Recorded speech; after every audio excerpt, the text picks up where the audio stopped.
เป็นรถยนต์ก็เหมือนคนขับหลัง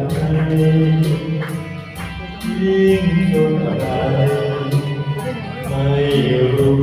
สึกฉันเหมือนคนเดินลงเหวอย่าให้เคยนึกเคยฝันเรื่องที่นั้นมีสตรีนางงามสอนเราทั่วจนถึงทางเราจะเป็นของกัน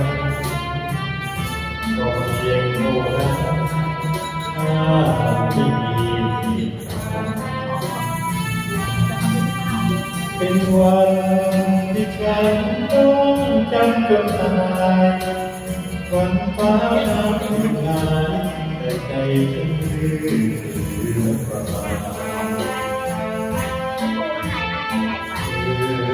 ผู้เป็นยอดเยาวมา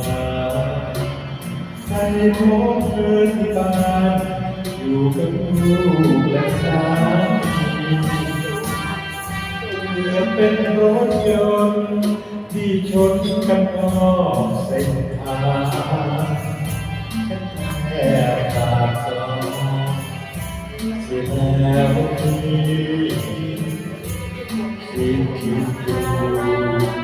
ชาติสุดเหลือดีคงโง่อย่างนี้เป็นที่ฉันพร้อมขอไป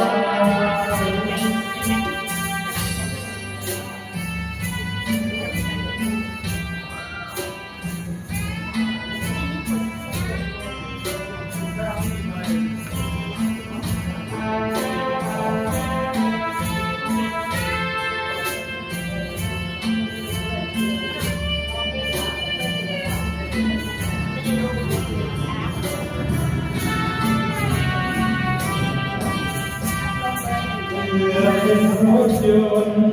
ที่ชนกันนอกเส้นทางฉันแค่ขาดใจเสียแล้วคิดดูชาติสุดเหลือดีของโลกอย่างนี้เป็นที่ฉันตรอม